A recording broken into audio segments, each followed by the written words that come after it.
From Yarm to Yibby, Harrington to Horsley Hill, Swalwell to Silverlink. Steve and Rye, the North East Footy Breakfast. Right across the North East, the Red, the Toon and the Cat. Here we go. I decided to have one off yesterday. He lies. How are you doing, boys? Morning, lads. Morning. Oh, look Lads, at that. I've got to be honest with you. Coming into the show this morning, I'm going to be a little bit quiet. I'm going to be a little bit subdued, I guess you could say. My back is absolutely killing me, lads. My back is so sore.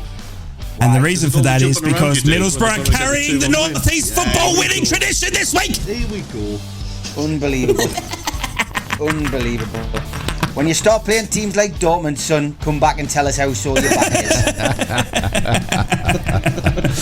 Newcastle United in Champions League action. Yep, last night. Yellow wall was unbreached, unfortunately. I thought Newcastle United gave it a good go against a very well organised team.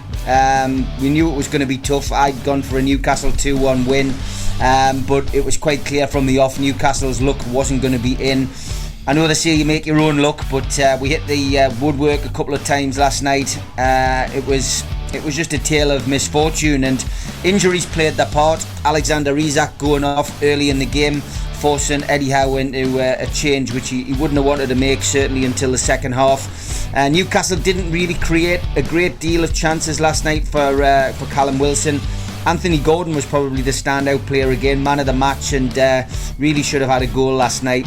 And after that, Jacob Murphy coming on for less than 10 minutes before he dislocated what it looks like dislocated his shoulder, which is a bad injury.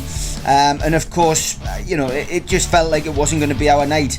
The rain, was pouring, the wind was swirling, and I'm not being funny, but going back from St James's Park last night was treacherous enough. But look, I was proud of the lads. If I'm perfectly honest, I felt that the flag display at the start felt a little contrived and organised. It wasn't the same kind of feeling as the PSG game. That just felt as if it was natural.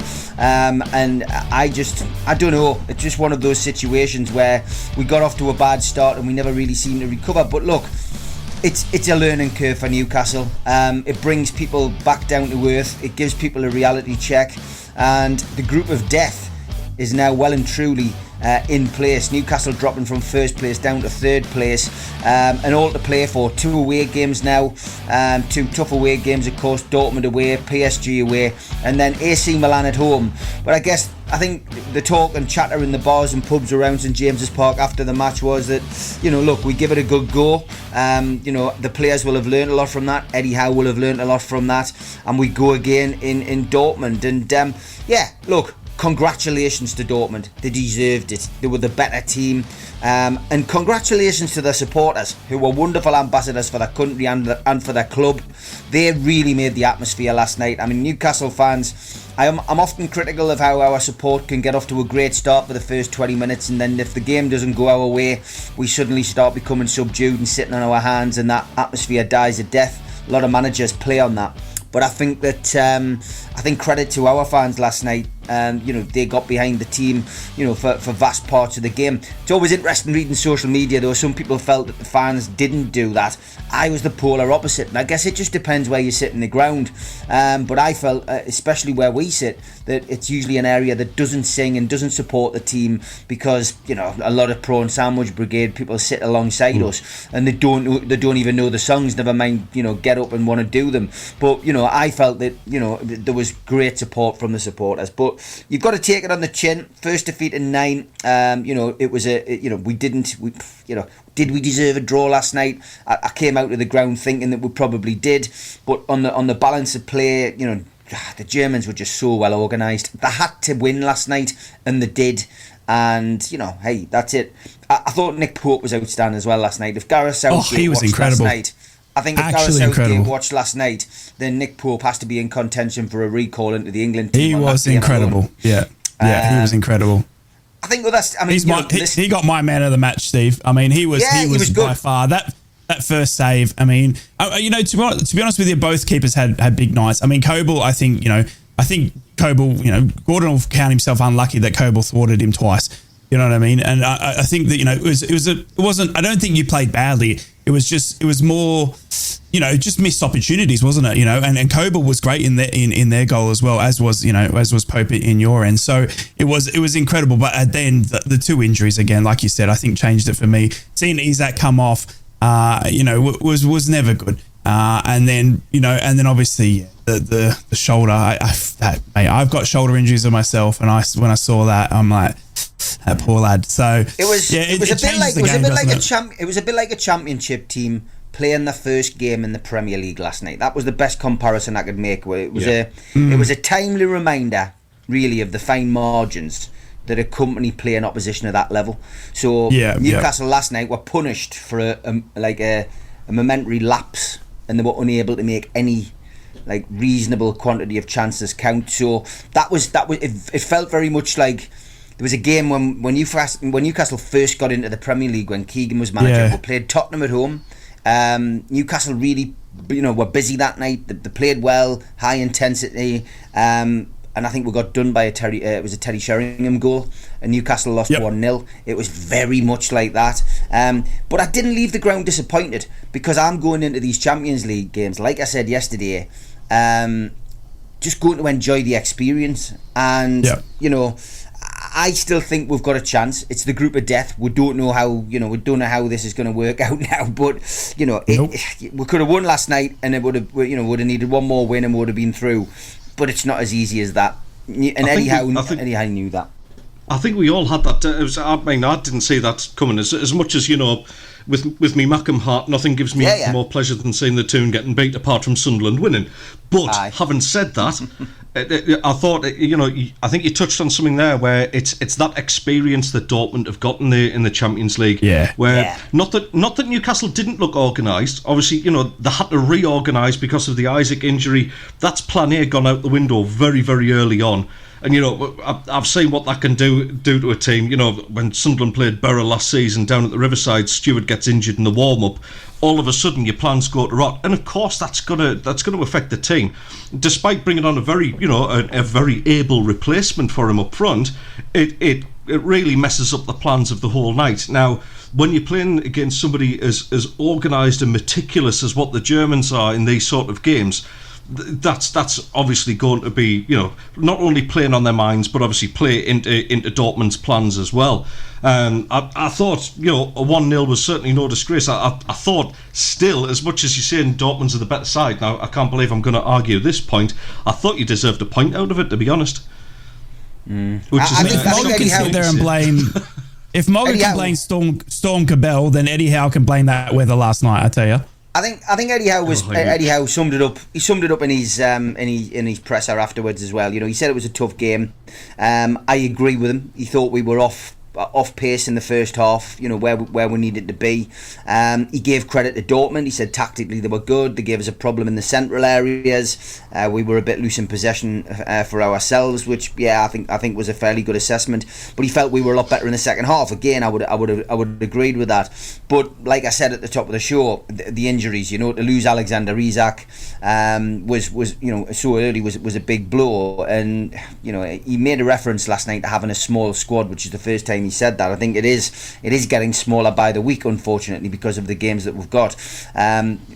He confirmed it was a dislocation of the shoulder for Jacob Murphy, which is a big blow for Newcastle moving forward. And Elliot Anderson's absence was had people scratching their heads. Everyone was delighted to see Joe Willock back in the lineup and in the squad. But obviously when there was no Anderson. Yeah, when there was no Anderson, you were thinking, where is he? Well, he confirmed last night, Eddie Howe, that he's got a back problem and he's going to be missing for a number of weeks. So, that potentially now leaves Newcastle without three quality players moving forward. Alexander Isak's injury, by the way, is a groin problem. It's not a serious one, but it's a reoccurrence of the same injury that kept him out for a couple of weeks. So, Wolves away this weekend, for a fact that Isak isn't going to be available.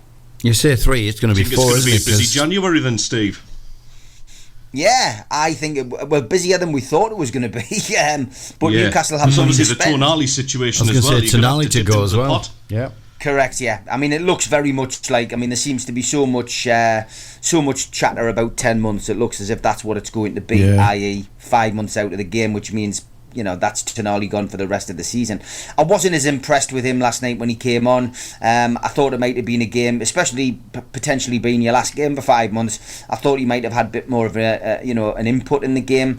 He came on and, you know, he looked out of his depth, and, you know, maybe he's got everything on his mind, and maybe mentally he's just not right for playing football at this moment in time. As for Matt Targett, you know, I loved Matt Targett when he first came to the club. I thought he came on and put in a decent shift. He came on for Dan Burn, of course, who, you know, I think he had an off night.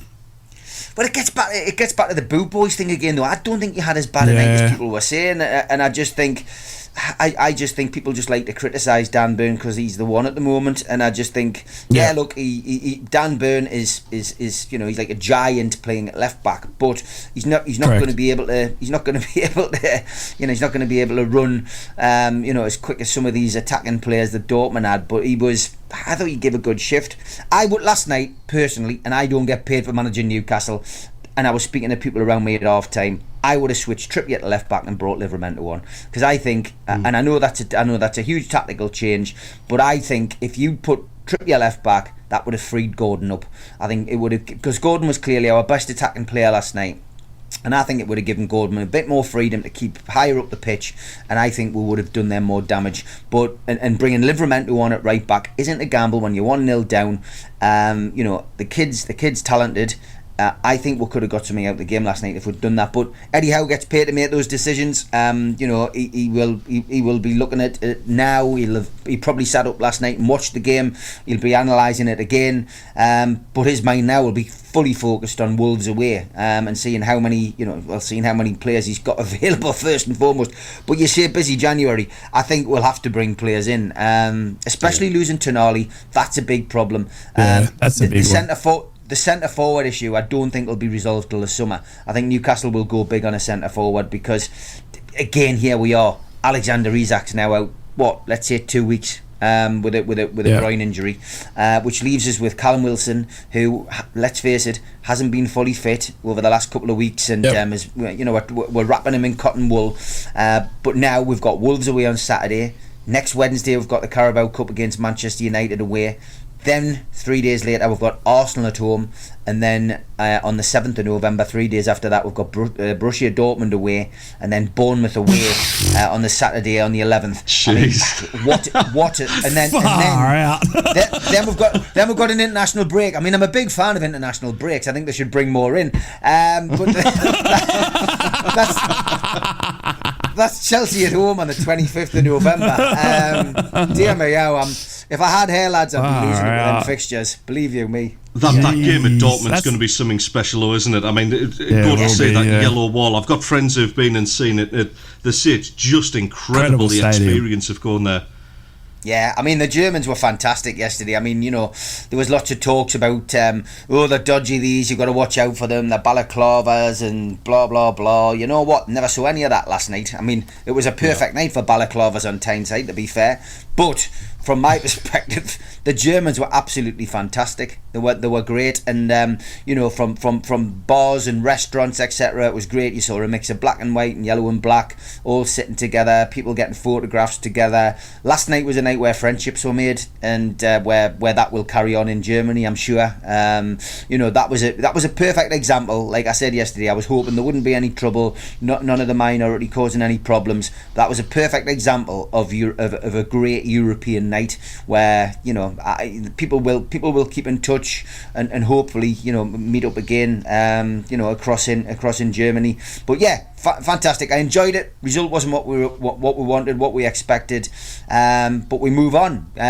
You know, Wolves away now and a busy fixture list, and let's lick our wounds, and hopefully we can pick up where we left off before the Dortmund game.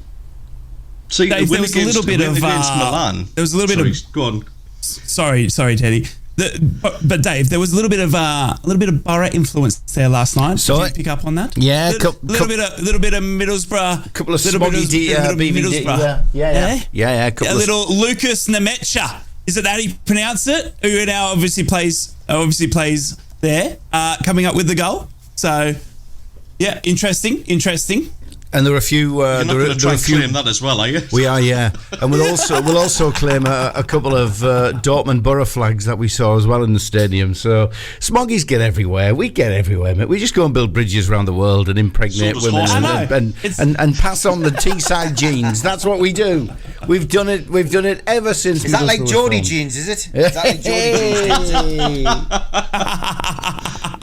That's a blast from the past, isn't it? Well, I'm picturing like Farrah Flares. It's a long connection, but we had Lucas Nemecha on loan in 2020, and his brother is obviously the one and only Felix Nemecha that scored last night. Yeah. So it's a little bit, like they're like twin brothers, all right? So it's kind of, there is a similarity there, okay? And I'm claiming it that it was in Middlesbrough influenced. Right, I'm amazed how far you can stretch your thread, mate. That's one of the most tenuous links I've ever heard in my life.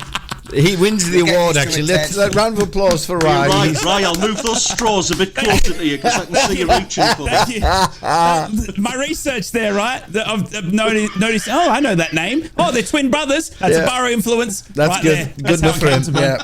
Congratulations, you've just won the award for the most tenuous claim you've ever made on this radio station. It's kind of like Middlesbrough in the Champions League, really. Yeah. I mean, the Metro was on, he played 11 games for the Borough, and now his brother's playing for Borussia. So it's, it's kind of the same. I'll make it through Albert Park if you qualify for the Champions League. It's like Ted Cunning on Clint. That's now gone on radio, hasn't it? Unfortunately, we've got it recorded. We can record this now. It already is. Just one last thing, Steve. Just to bring a small smile to your face. So a Geordie pal of mine was actually at the game last night, and he paid probably the biggest compliment a Geordie could pay anyone about the Dortmund fans by how those Germans can drink, which I thought, coming from a Geordie, that's like giving them an Oscar.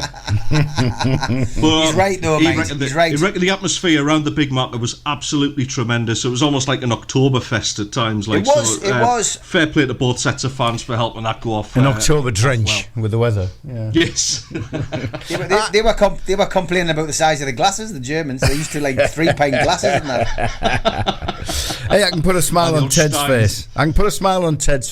Finally, despite all the technical issues I've been trying to deal with around the northeast in the past few days, we got one of these made, mate, just for you. Ted, Rye, and Steve, the Northeast Footy Breakfast. Hey! Wow.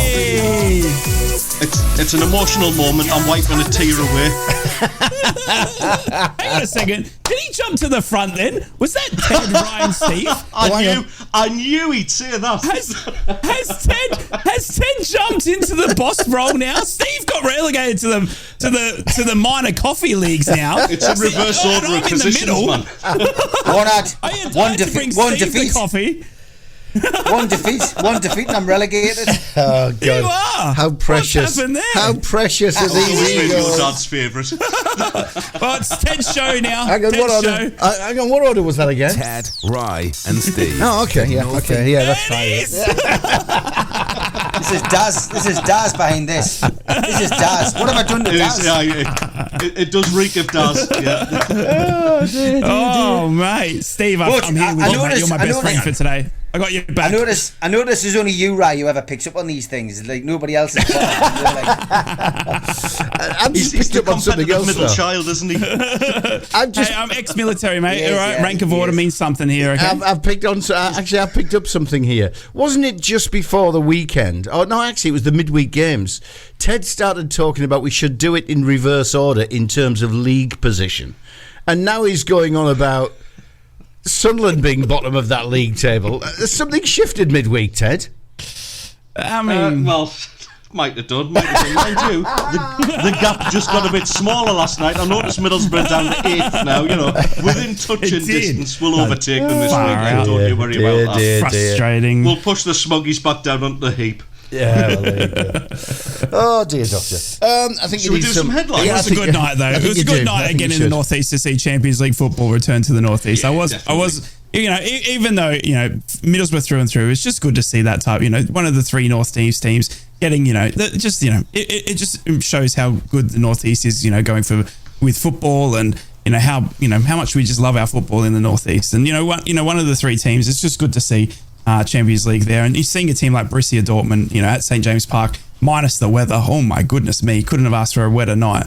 But it was good. It was good to see. Just seeing Max Hummels and Marcus Royce at St. James Park, something you would never thought you would see. Do you know what I mean? So yeah, it was incredible. It was incredible, and it's nights like those that even though the result wasn't there, you know what I mean. It's it's a reward for the effort of what Newcastle have done.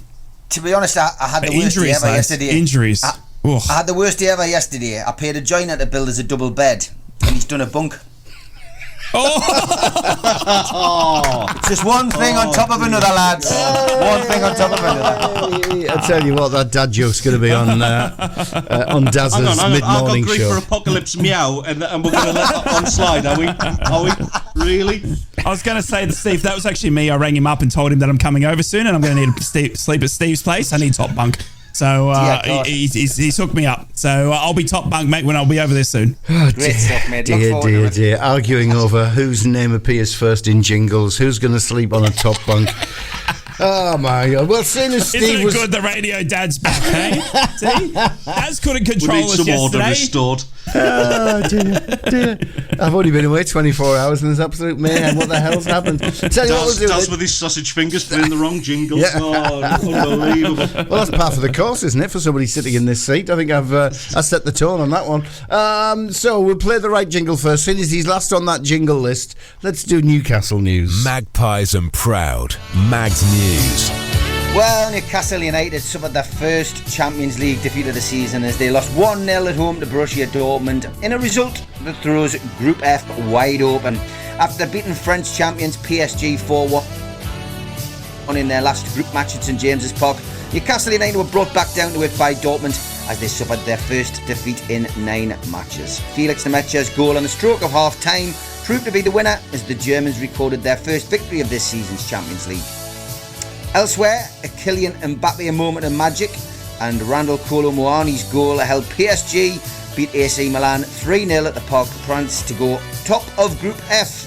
Mbappe broke the deadlock with a clever low shot before the break, before Kolo Muani doubled the advantage in the second half. Lee Kang-in added a third in the last minute. And Eddie Howe will be concerned at a growing injury list today. Elliot Anderson is reportedly struggling with a back injury. Alexander Isak limped off early in the first half, and Jacob Murphy sustained what looked like a dislocated shoulder in last night's defeat. There was some good news last night with the return of Joe Willock, who came on as a second half sub.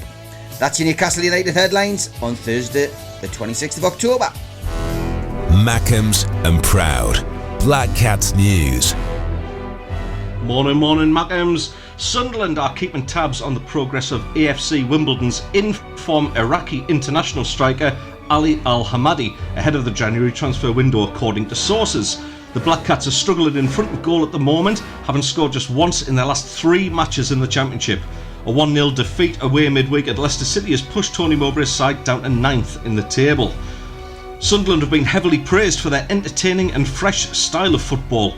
Speaking on Sky Sports, Keith Andrews admitted that he would love to watch a training session at the Academy Light due to their scintillating players. You don't hear that about Middlesbrough. Despite the difficult run of form, Andrews has hailed Sunderland for their entertaining performances in the Championship. The former Republic of Ireland international said, "Their play with the ball is so entertaining and so fresh. There's a real kind of love about the way they play the game. They play with such joy and pleasure, it's good to watch. They just need to iron out a few creases without the ball." And finally, tomorrow night, SAFC under-21s are set to take on Spurs under-21s at Appleton Colliery. The Black Cats youngsters are currently 9th in the Premier League 2 Division 1, and while Spurs have won their last 5 games in a row, Sunderland's second string find themselves in decent form too, with 3 wins in a row. Kick-off 7 PM tomorrow night. Go support the lads and hopefully see them pick up another 3 points against some top opposition. Smoggies and proud. Borough News. Good morning, Borough fans. How are we on this fantastic Thursday? I hope you're all well. Don't worry, lads, as well. I've sent Ted 4 irons to help with those creases after we banged 4 goals past them. Anyway, Tommy Smith is expected to miss the rest of the season in terrible news after picking up a serious ankle injury in Middlesbrough's win over Birmingham City on Saturday. The defender missed Tuesday night's victory over Norwich City, and not one to give too much information on injuries. Michael Carrick simply said after that, it looked like it would be a lengthy absence for the right back. But taking to Instagram this morning, the right back revealed the painstaking true extent of the injury. He wrote, "Injuries are part of the game and part and parcel of the game. And when I was told over the weekend I had ruptured my Achilles and my season would be over, it hit me real hard. This injury is a setback, but I'll be doing everything I can to ensure I come back fitter and stronger than I was before. Thank you to my friends, family, and everyone connected to the football club for their support and best wishes. I'm very lucky to be surrounded by such good people, both in and out of work. Keep getting behind the lads with your amazing support. I'll be doing the same." So sad news there, but it does look like Tommy Smith out for the season. In better news though, Michael Carrick was delighted for Matt Clark after the defender took another big step forward, returning to competitive action at Norwich City. Though the 27-year-old was ultimately unused, he travelled with the Borough squad and made the bench for the 2-1 victory. It was plain to see on his face how much it meant to the former Brighton centre-back to at least be back part of the squad. It's been just over a year that Matt Clark's been out with a troublesome back injury. So welcome back, Matty Clark. Timely return as well. Finally, Sam Greenwood was delighted to bag his second goal at Norwich City, feeling his individual emphasis on finishing is now paying off. Sam told reporters post-match that we have to keep going now. I'm happy with how things are going for me personally, but we have a proper team here. That's right, a proper team, Ted. Rather than looking at just about me, it's more about that we focus on the team. For me personally, though, it's going well and I'm really happy. I'm just happy to be playing football again. But I'm focused on helping the team. We need to keep pushing. There's a lot of work, hard work going into this run, the way we train, and the hard work is paying off. That is your Borough news. Ladies and gentlemen, boys and girls, have a fantastic Thursday. Ted, Rye and Steve, the Northeast Footy Breakfast.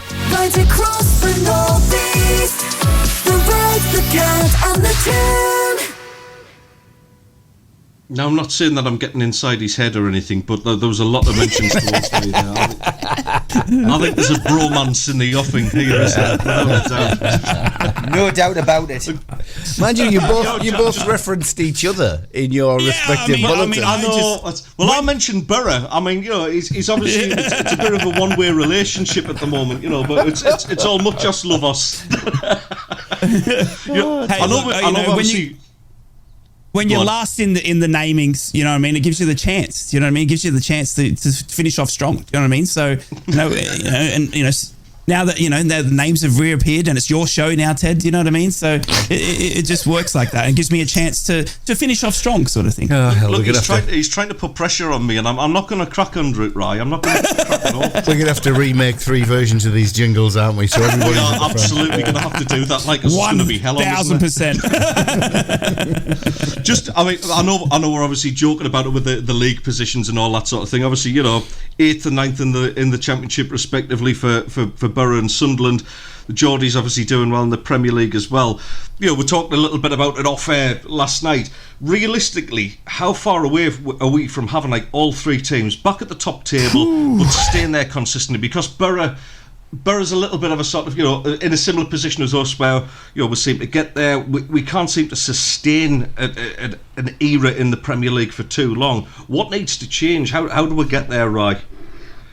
I think one for me, I think Sunderland and Middlesbrough we would argue that we're in the top echelon of the championship in terms of the stadium, the money we have for recruitment, the players that we can attract, right? We've both got very good managers now in Mogga and obviously Carrick, in 2 men we trust. I don't think at the moment, unfortunately, in the championship, especially this season, there's room for both of us to go up, because I think if one of us is going to go up, it's going to be through playoffs this season, obviously with the domination of Leicester. We've seen Southampton now turning their form around as well, and obviously Leeds still up there with their parachute payments. And I think those parachute payments are so hard to overcome for a team that's been in the championship for many seasons. But this whole youth turnaround, this building for the future seems to be working for both our clubs, and I really like it, and I think it's going to pay off. But I don't think it's going to pay off immediately. I think it's going to take a little bit to get us, to get us both there.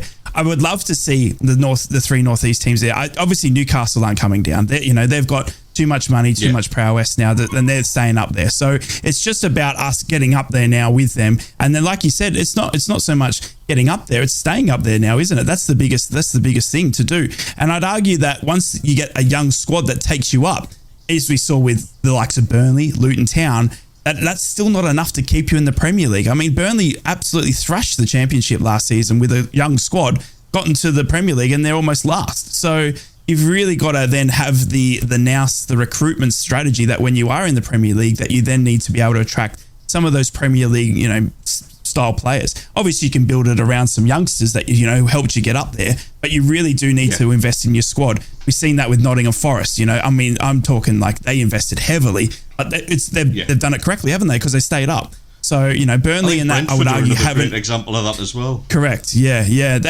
Those teams haven't really, they've recruited well. Do you know what I mean? And I would argue Burnley and Luton and maybe even Sheffield United's woes this season have been that they've recruited championship players. And at the moment we've got good championship squads. It would be a big ask to see Mogga and Carrick put together. But I'd love to see it. I'd love to see a Mogga Premier League team. I'd love to see a Carrick built Premier League team. And I don't think we're far off. As I said, we're the upper echelon. We're getting the biggest crowds. If you have a look at the crowd numbers from this season, Sunderland and Middlesbrough are 1 and 2. So, the support is there. We're travelling, we've sold out Plymouth and Exeter away. That's on the other side of the country for Plymouth's sake. So we're doing so well with the support. Yeah, exactly. We're doing so well with the support. So I don't think we're far off. I think that it's only destiny that we'll get there. When we get there, that's the age-old question, isn't it? But the thing for me is that when we get there, that we do our utmost to stay there, because Middlesbrough had that 12-year run where we stayed there, and Sunderland have been up there and could stay up there as well. It's just about getting there now and getting out of this tough championship team, because no matter what, the longer we stay down there, the more Premier League teams come down with parachute payments. So. Yeah, Steve, just on that one and attracting the right kind of player to the club, the sort of the top class players. Do you still see like an effect of being in the Northeast and not being able to attract that next class of player above? I know it's been talked about before that players won't move to the Northeast, but what's your take on that? I still think that's relevant. I still think people do take that into consideration when they move, but. We saw with the Kieran Trippier transfer when Newcastle's documentary came out earlier this year that a lot of it comes down to personal circumstance, and there was a lot of rumours as to why Trippier came to Newcastle when he did, and it was simply down to the fact that his wife hadn't settled abroad, and Newcastle did their homework, got in for him and made him an offer, and he took a pay cut to come to Newcastle. So it's down to personal circumstances.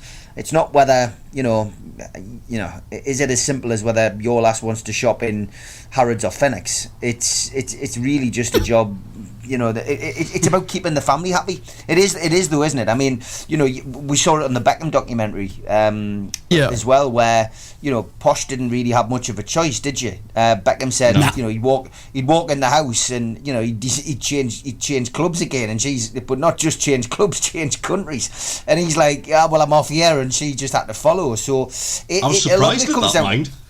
Yeah. I thought the Milan one would have been her forcing that one through, the whole the catwalks, thing, that kind of thing. But yeah. Well, I think she would have been happy, but they'd already gone back to England at that stage. I think that was what because they just left LA, gone back to England to be closer to family, and then he's come back in and gone, hey, let's go to Milan, and she's like, yeah, what? So. Yeah, it is down to that though. I mean, the weather's not exactly a good selling point up here. I just think it just comes down to personal, your personal ambition. It depends on the money that's on the table for footballers, and it depends on whether you can keep your family happy. It's as simple as that. But it's Newcastle in the 90s under the entertainers were paying big bucks. Probably paying wages in comparison at the time with, say, Liverpool, Manchester United and Arsenal, and then Roman Abramovich came in and moved the goalposts and changed it forever, and John Hall, by his own admission, couldn't compete anymore. Put the club up for sale. Freddie Shepherd and him cashed in and moved on. So I think it's down to those three things. But yeah, if you're going to pay the money, I think players will come. And it's about some players. It is ambition. They want to win something. I think Kieran Trippier took that pay cut, but he believes in Eddie Howe. He'd played with him before, and I think he believes that Eddie Howe can be the man who can win that elusive trophy for Newcastle, and he wants to be part of something special. He likes, and he's bought into the whole project. So yeah, it is difficult. But as for your other question about can all three be back in the Premier League, I think it's possible. I mean, it's been a long time since all three were there. We've all had flirtations prior to our takeover, we were all probably best known as yo-yo clubs up here. And it's interesting because, another person who loves to have a pop at Newcastle on another radio station's Jason Cundy. And he put this out again yesterday. He said Newcastle aren't a big club. He says they haven't won anything in 50 plus years. I can't argue with that, but they are a big club. Sunderland are a big club. Middlesbrough are a big club. But just because because you're not up there and you're not in the Premier League, you haven't, none of us have won anything for a considerable amount of time. Okay, Borough the last one to win a trophy, but we've all had flirtations with cup finals, playoffs, etc. We've all won trophies which, let's face it, are meaningless. But from our point of view, we are big clubs. Look at ours, and I think a big club is judged on numerous things: your history, but it's also judged on your support. And you'd be hard pushed to find a loyaler area without trophies than the Northeast. We've all been through this. We've all been through the same, lads. We've all been through disappointment. Always the bridesmaid, never the bride. And I just think if you put Arsenal, Spurs, and Chelsea through what we've been through, lads, I don't think you'd find those stadiums that they've built full. I definitely don't. We've seen it with Chelsea in the past, anyway. Yeah, exactly. So, but that's I think I've always said I'd love it. I'd love Newcastle to be top, of course, and you two can fight it out for who's behind us. But I'd love to see all three teams back in the Northeast, lads, and I'm sure you'd be the same in that respect. You know what I mean? You just want to be top totally. in the Northeast. We want to be sat here talking about derbies and also games against Middlesbrough.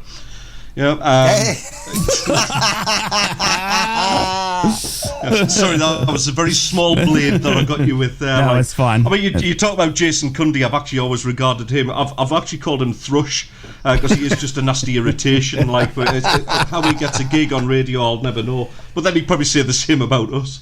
No. Hey, we're getting the messages. Apparently, this is far better than Talk Sport, so I don't mind naming them. Well, there you go. Yeah. There you go. Praise indeed. Thanks, Mum. She's probably got Talk Sport on. She's gone, that fellow who calls himself Jason doesn't sound like our lad. You just talked about obviously spending the big wages, Steve, and that sort of thing, and obviously it kind of a neat little segue to something else that's appeared in the news. It'd be interesting to see if the wages you were paying back then, how that would have been affected if FPP had been in play then. FFP, sorry.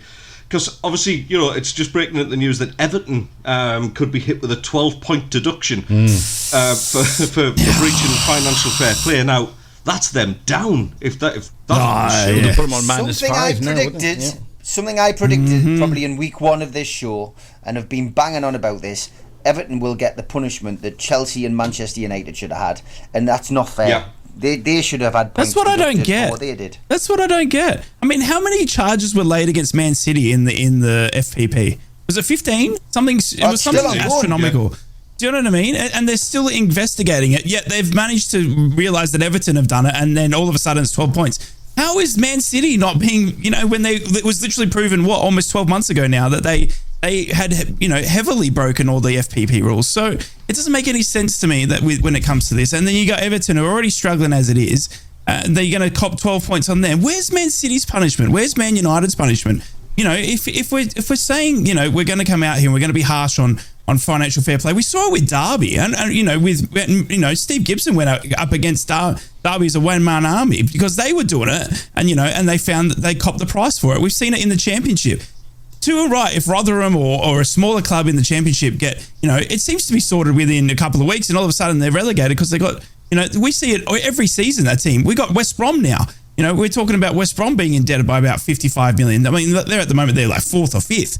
But we're talking they might have to have a fire sale come January. I don't get it how the bigger clubs, and maybe they got the lawyers that can keep it in the courts for as long as they want, but it baffles me that you've got another one, right? Stoke City, the wave the money around left, right, and centre, and I'm starting to think there's a rabbit away here. There's something fishy about it, and I wouldn't be at all surprised if they're going to be on that list as well. But hey, I've just ran the numbers here on Man City. So obviously Everton are potentially going to face a 12-point deduction.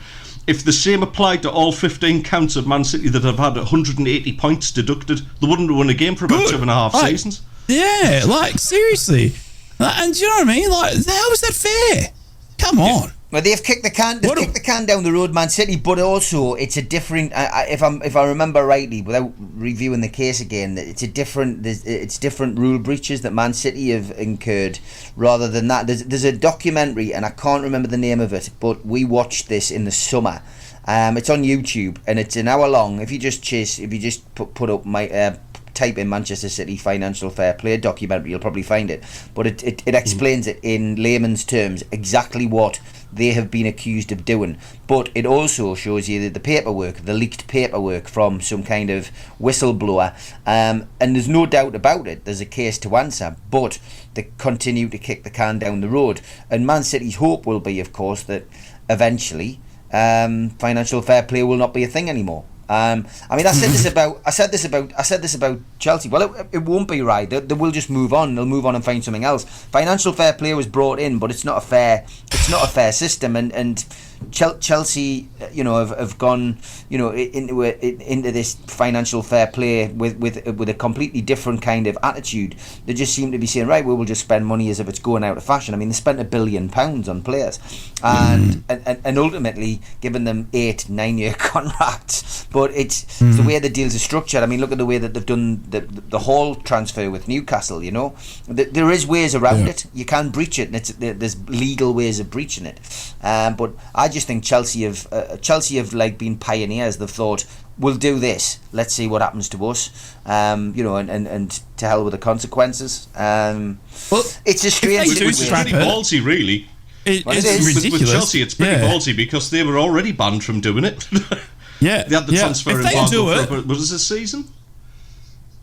Yeah. If they do get rid of it, then it's the Super League for me, because that's the only answer. Because if you're saying that we can't all confide to the same amount of spending, then not every club in England is going to be able to do that. Not every club in England is going to be able to get bought out. Not every club is going to be, have the wealth, the income, the fan revenue, whatever it is. And then the only answer to that then for me is the Super League. You then need to take out these teams, the Chelseas, your Newcastles now as well, as rich as they are, Man United's, Arsenals, because if we're not abiding to the same playing field, then we can't be in the same playing field league. It's just not fair. So then we need to look at it needs to be a whole new system, because if they do get rid of financial fair play, it's that you can't, it's literally within the words, it's not fair play. I mean, and you're going to have teams, that just cannot compete. So it either needs to be there, or they need to then take those bigger teams out of the league and put them in a different league. It's just simple as that. Yeah, I mean, as much as we don't want to see that happen, you're probably right, to be honest, Ray. I mean, even across Europe, you look at what's happened. Barcelona's probably the biggest culprit out the whole lot. I mean, they've traded off a name and been able to sign players left, right and centre, and it's I don't know. I don't get the fascination with them. I've really got it in for Barcelona, by the way. I'm not a fan of the way they do business. It's just shocking how a club like that seems to get away with it time and time again. When if the likes of Everton are going to be severely punished, and it's the fans who suffer ultimately at the end of the day with something like this. And why is it all right for these the so-called giants of the game to get away with it?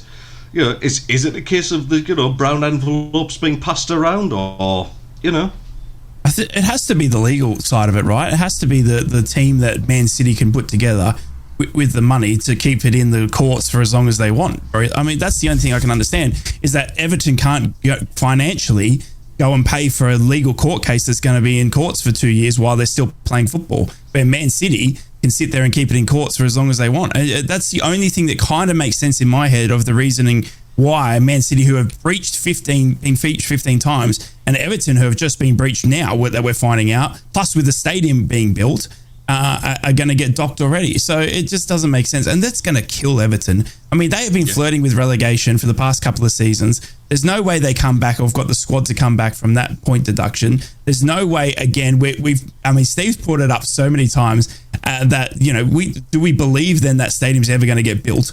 You know what I mean? If there is financial, fair play restrictions there's a stadium there that's being booked in for Euro already that's not even built.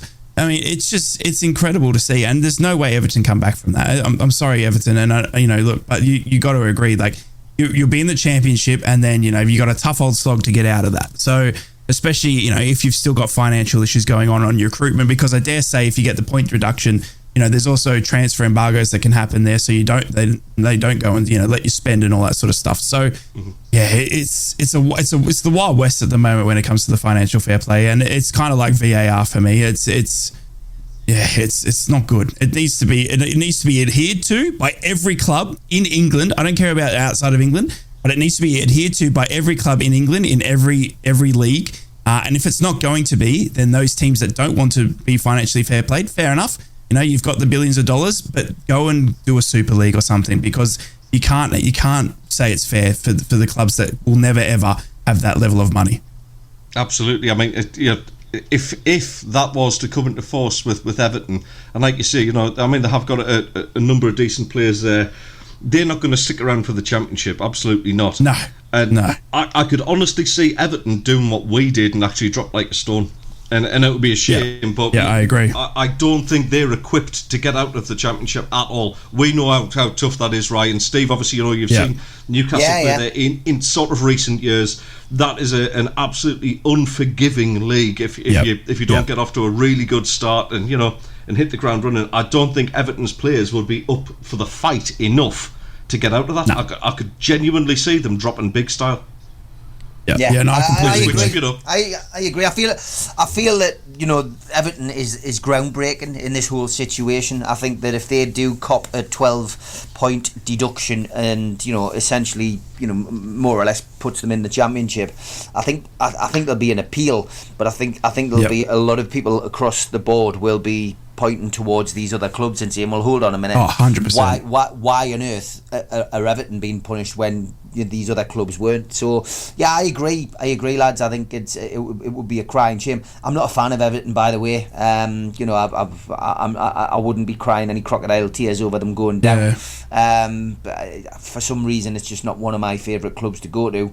And the ground and I find the support is completely. Do you reckon different. the stadium goes ahead if they get relegated? Surely it doesn't. I don't know what's going to happen down there. It just seems to be clouded in issues, and there's so many problems down there. I don't think 777 is the way forward for them either. I think that really looks like an awkward takeover, which the Premier League will probably push through in record time compared to ours, but it would be it seems as if it does seem as if it's stalling a little bit. I mean, the Premier League will be judged on Newcastle's takeover with every takeover moving forward now. They'll probably look and say, well, we can't rush it through, look what we did with Newcastle's, but they'll be looking into everything, won't they? They'll be looking they'll be looking in every nook and cranny to see exactly what this is part of. But yeah, I think it's tough times for Everton fans. What a week. Week. I mean, they lost their chairman. You know what I mean? Like 3 days ago now, and then they're getting hit with this. Like, what a week for Everton. Jeez. And that's the one thing. I mean, you say what you like about Bill Kenwright, and I know he had his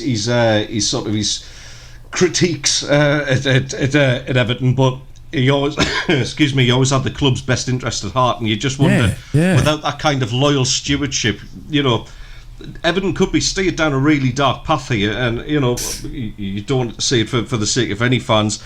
I get what Steve's saying, because I've got my least favourite Premier League teams as well. You feel for the normal people who are going to the match and kind of spending their money. It's just not in a healthy position right now, is it?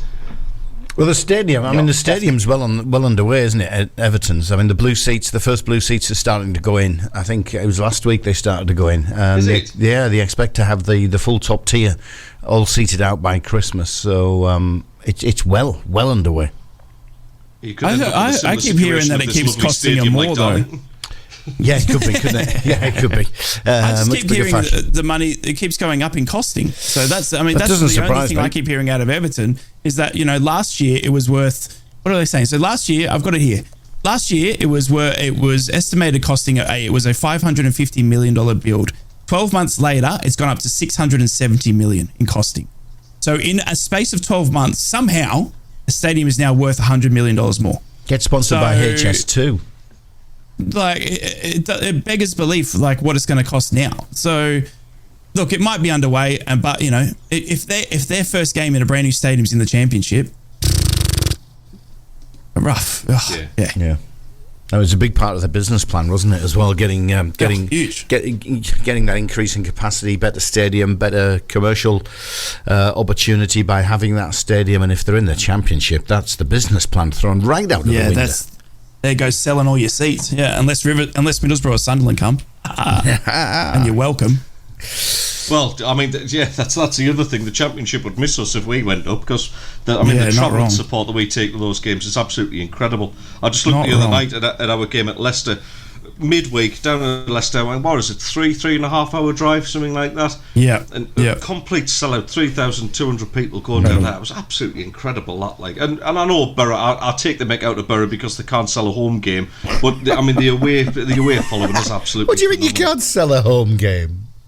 Well, I mean, come on, when was the last time that was full?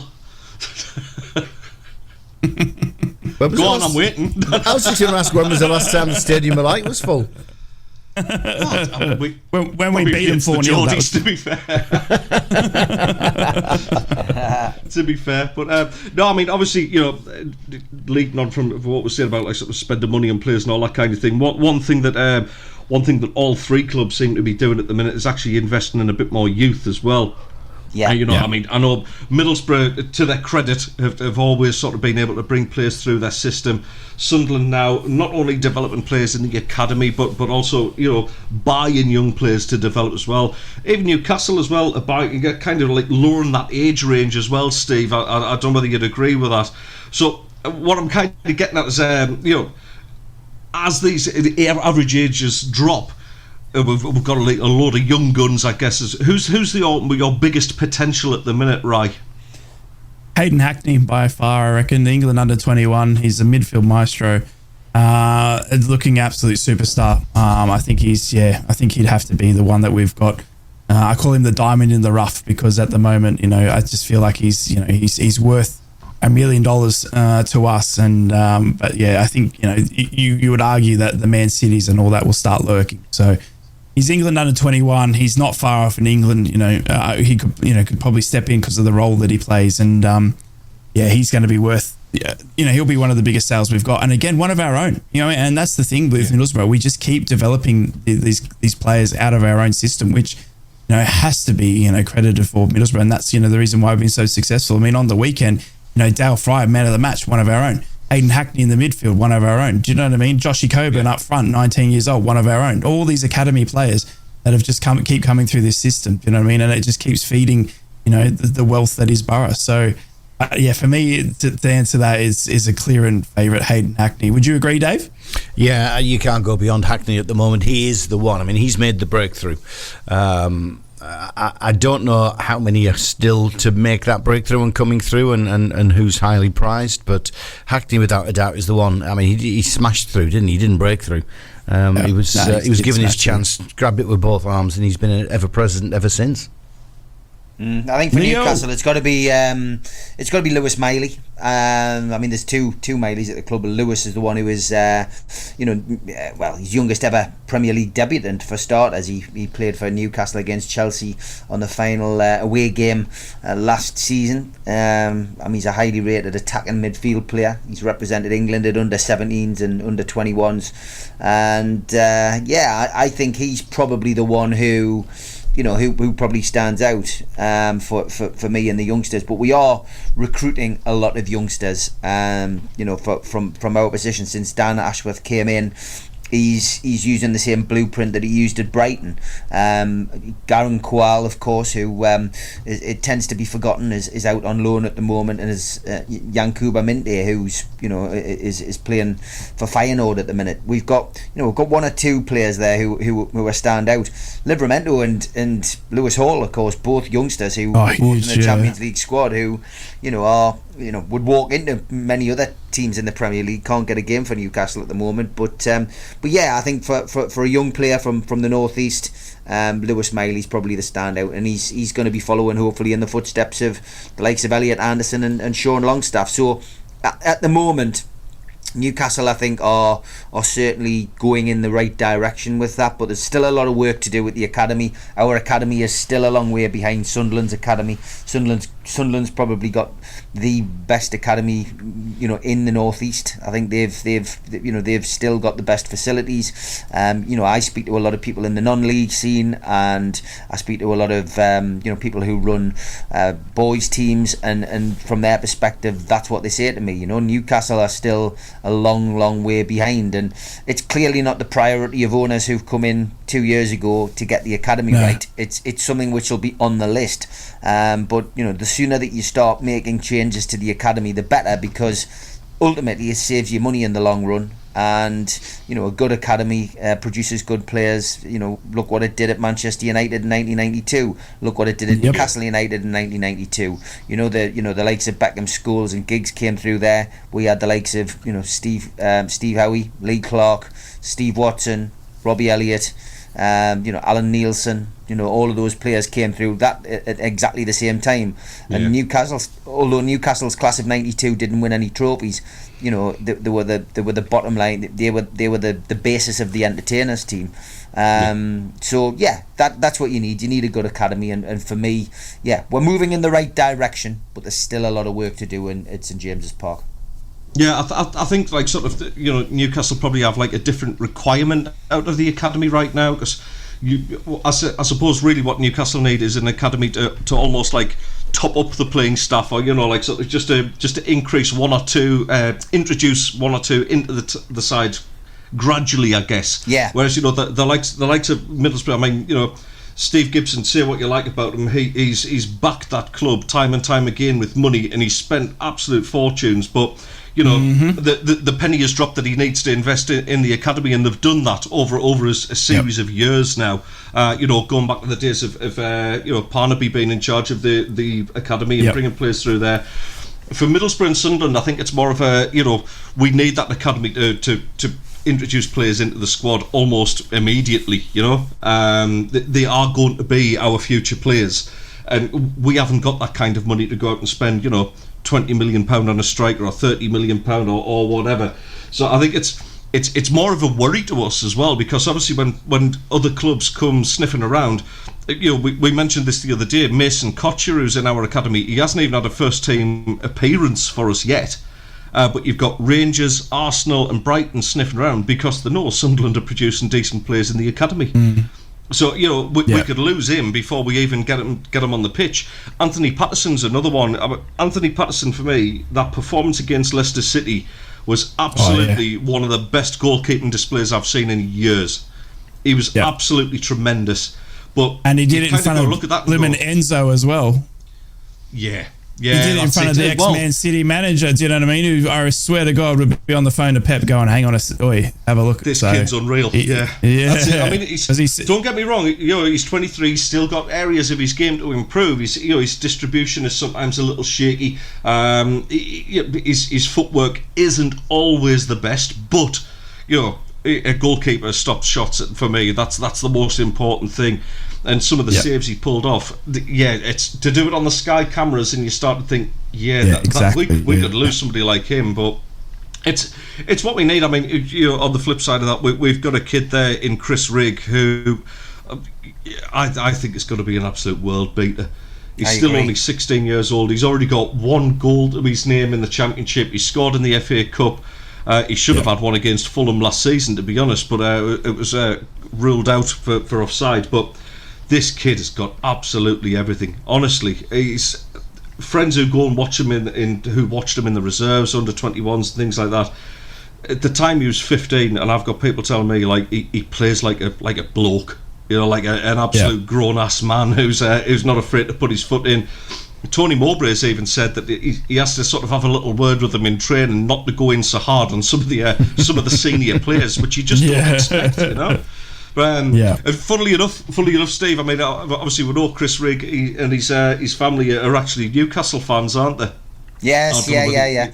I mean, we were supposedly, looking to try and take him to Newcastle, but fair play to him. I said this on the show. Fair play to him. He stuck with Sunderland, who gave him his opportunity, and I think that was the right thing for him to do. And I wish him all the best. There was a lovely moment on at the start of the season where Rig had been playing for Sunderland in a I think it was one of the opening games. Actually, he came on as a sub, and there was a lovely moment where he went over to his mum and dad, I think, who were standing or sitting in a seat near the tunnel, and he went up and embraced them, and there was just a bit of footage on Sunderland's official channels, and I thought, fair play to the kid. He's there are players who can cross the divide who were accepted by both sets of fans because they give their all for the shirt. Even our very own Lee Clark gone the other way. It was at the end of the Southampton game, Steve, because he'd actually scored the fifth one in that, which I think that made him our youngest ever league scorer.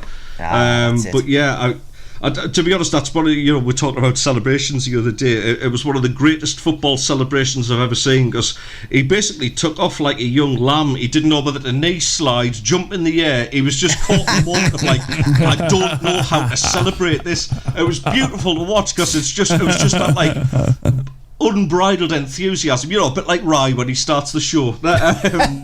He didn't know what to do. He was just full of beans. It was lovely to see. But he's just got so much quality about him, and I can't wait to see where he's going with this. He's really going to be a special talent. Well, we'll give Ryan. Well, lads, it is 8 a.m. I was going to say we'll give you an opportunity. To the news. Yeah, indeed. We've got to get to the news, and we got to knee slide into the news, and then we're going to knee slide back to Middlesbrough being the only team that won this week. So I'll tell you what we'll do, Ted. We'll give Ryan another opportunity to show his exuberance of youth as well, because we'll restart after the news. Here we go. From Yarm to Yibby, Harrington to Horsley Hill, Swarwell to Silverlink, Steve and Rye, the North East Footy Breakfast. Right across the Northeast, the Red, the Toon and the Cat.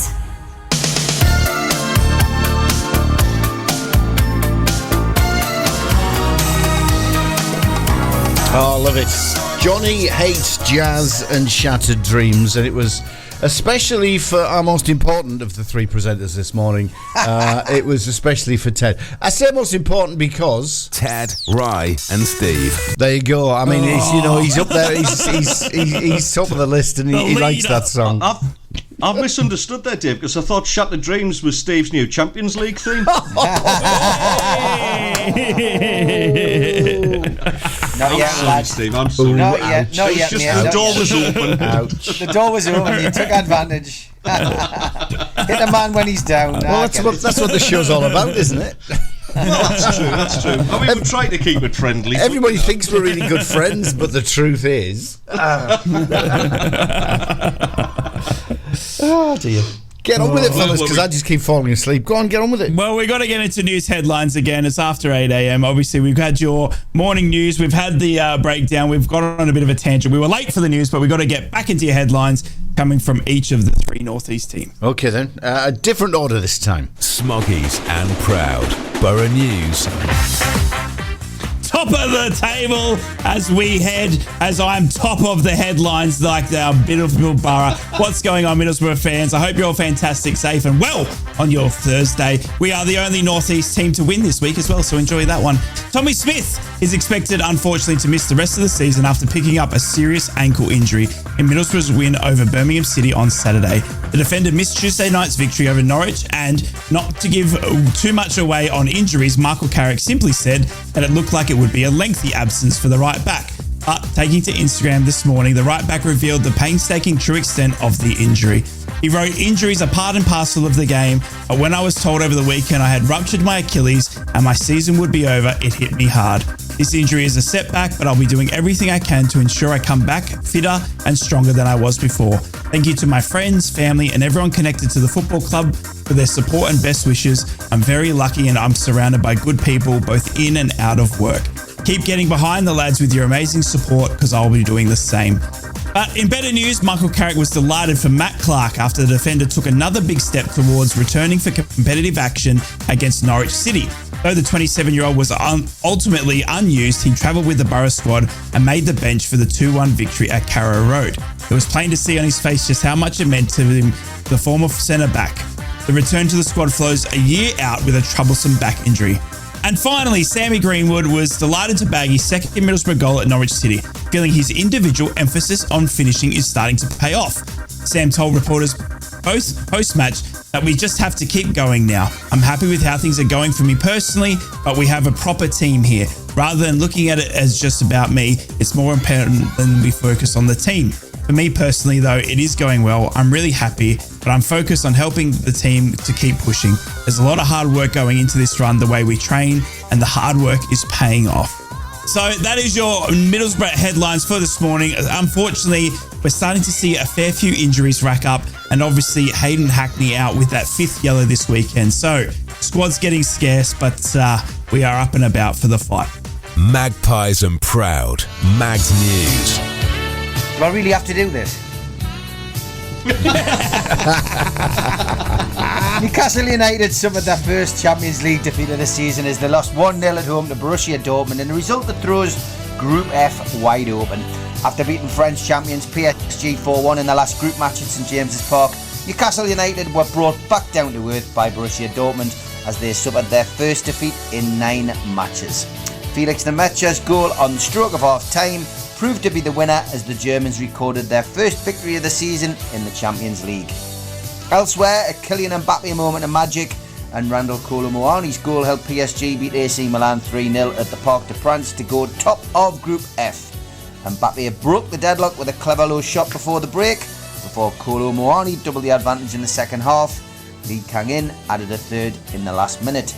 And Eddie Howe will be concerned at a growing injury list today.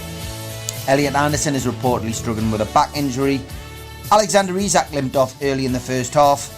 And Jacob Murphy sustained what looked like a dislocated shoulder in last night's defeat. There was some good news last night with the return of Joe Willock, who came on as a second half sub. And that is in Newcastle United headlines today. Mackems and proud. Black Cats News. Morning Mackems, like Vanessa Williams, who have saved the best to last. Sunderland are keeping tabs on the progress of AFC Wimbledon's in-form Iraqi international striker Ali Al-Hamadi ahead of the January transfer window, according to sources. The Black Cats are struggling in front of goal at the moment, having scored just once in their last 3 matches in the Championship. A 1-0 defeat midweek away at Leicester City has pushed Tony Mowbray's side down to 9th in the table for now. Sunderland have been heavily praised for their entertaining and fresh style of football. Speaking on Sky Sports, Keith Andrews admitted that he would love to watch a training session at the Academy of Light due to their scintillating players. Despite a difficult run of form, Andrews has hailed Sunderland for their entertaining performances in the Championship.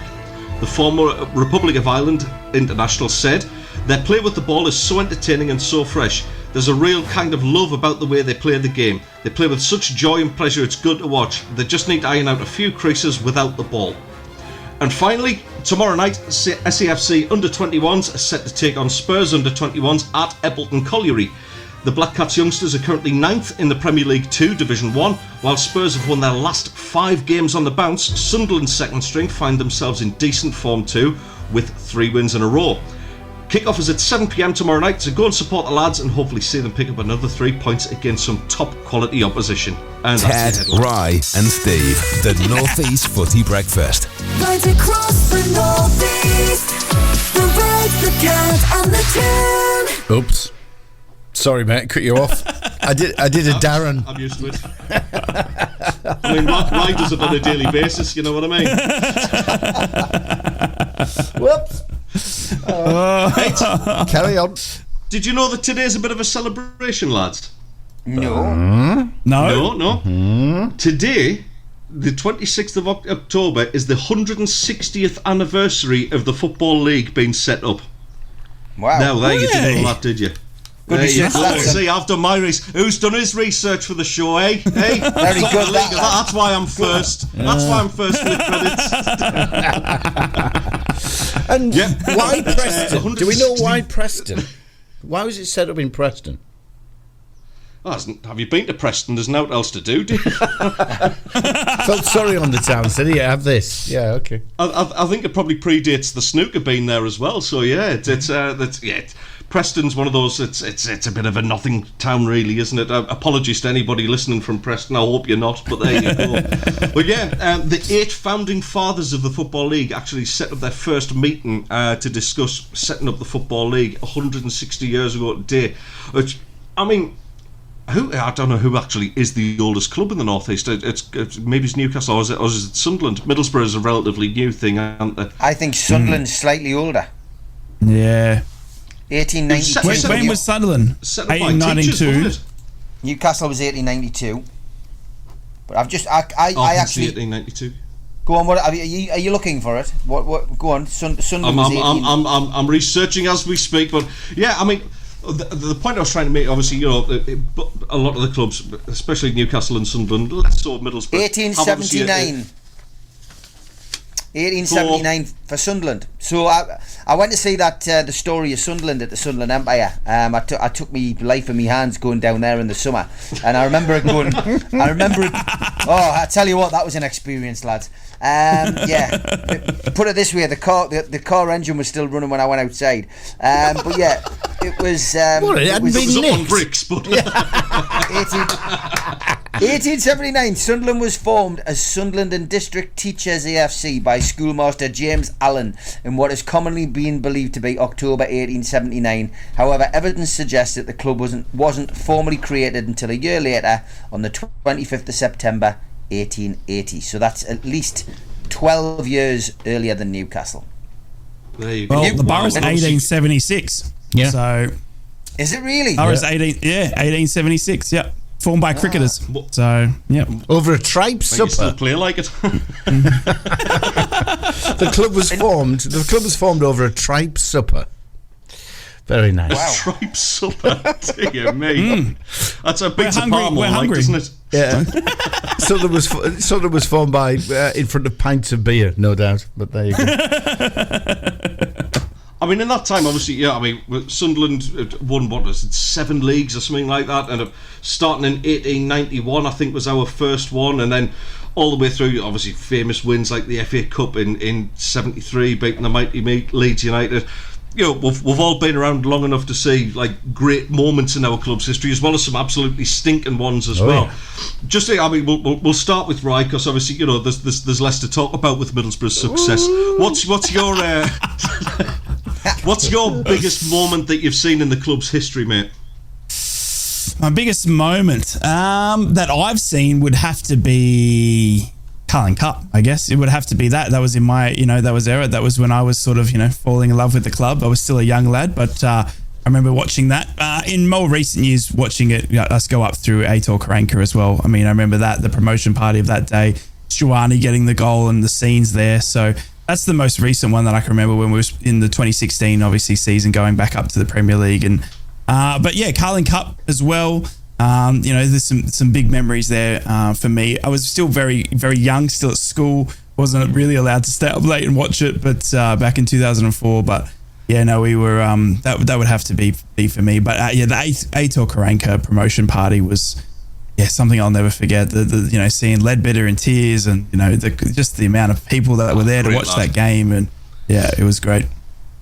Steve, what about yourself? Obviously, Newcastle, you've had the entertainers, you've had everything. Is there a single moment you can actually pinpoint where you think, like, greatest moment in our club's history?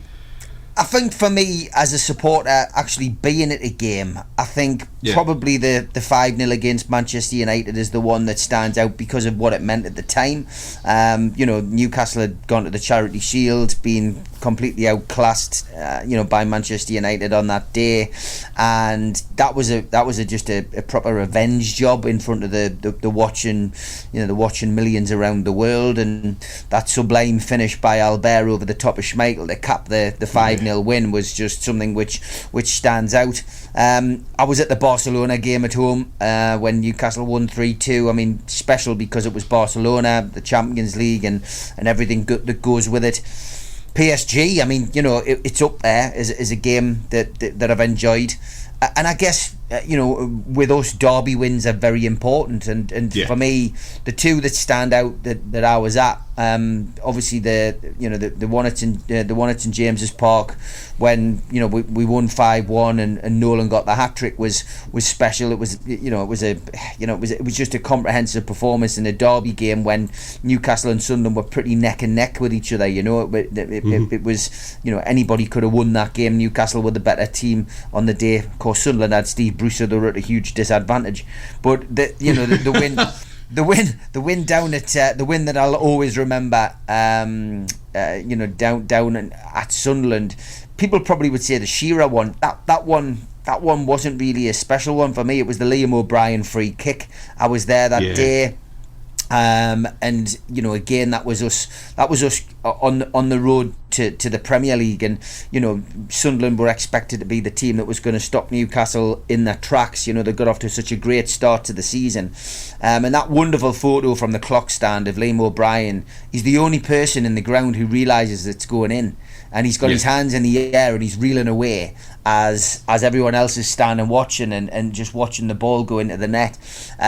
Those games are special. I can still see that was the yellow and green away kit, wasn't it? It was, yeah. I mean that, and I was lucky because I was back in those days I was going I was home and away week in week out, and getting a ticket for Sunderland was very difficult. So I was lucky enough to get a ticket for those, and you ran the gauntlet coming from Seaburn Station, walking down the road, and various objects missing me head narrowly and stuff like that. Then you'd get into the ground, stand on the terraces, and you'd sing your heart out for the lads after having you'd been drinking since 7:30 in the morning at some local hostillery that had kindly opened. So it was that was those were the proper days, proper derby games, proper derby days, and that one stands out. It was a special day.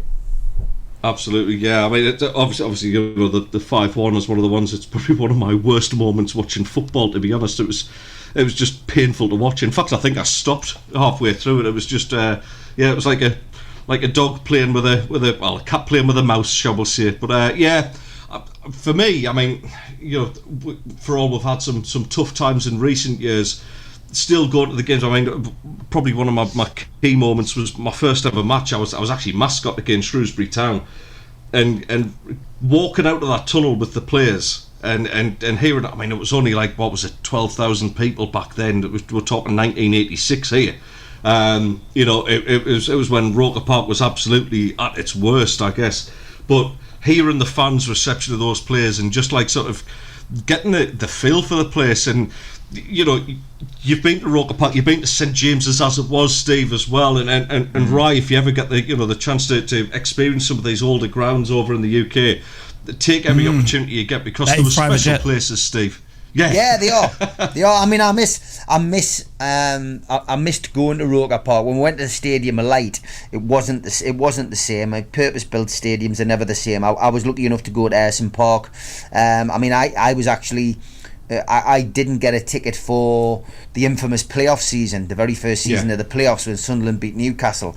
But I got a ticket for Middlesbrough away. Newcastle played Middlesbrough away the last game of the season, and Newcastle still had an outside chance of being promoted. And I persuaded my dad. My dad hates away games. He got out of the habit of going, didn't want to go. But I persuaded him. You don't want to miss out on seeing we're promoted. I didn't tell him I had tickets for the Holgate end.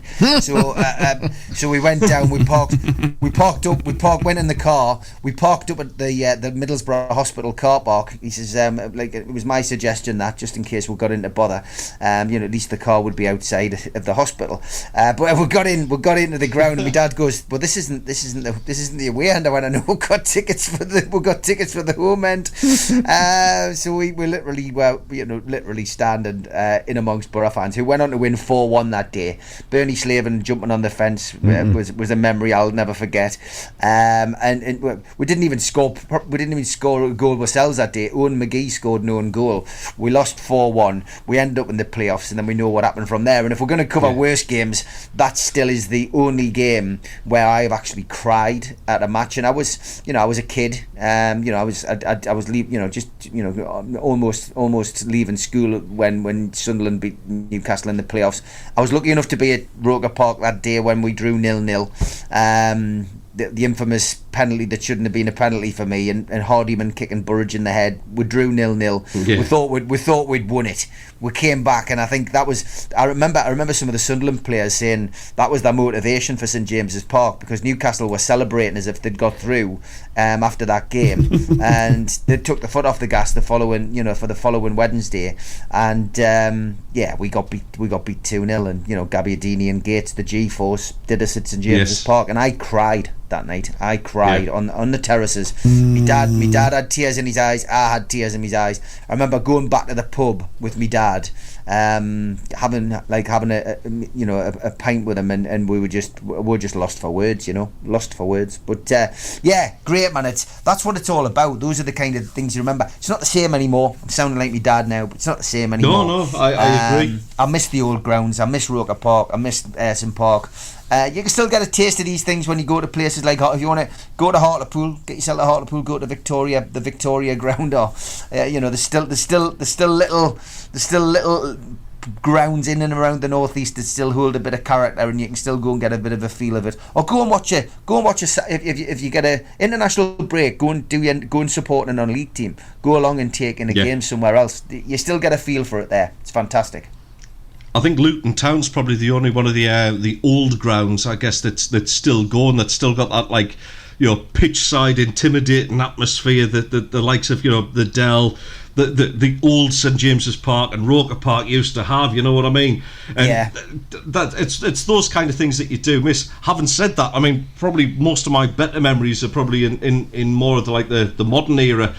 It's a bit of a nothing game, but around about 11 or 12 years ago, since unfortunately my dad passed away, and I never went back to the stadium for a couple of months. That was my dad's thing to do. We went to matches together, So actually, the first match back after he passed away was Blackburn at home, and it was the game that Martin O'Neill had his first game in charge of us.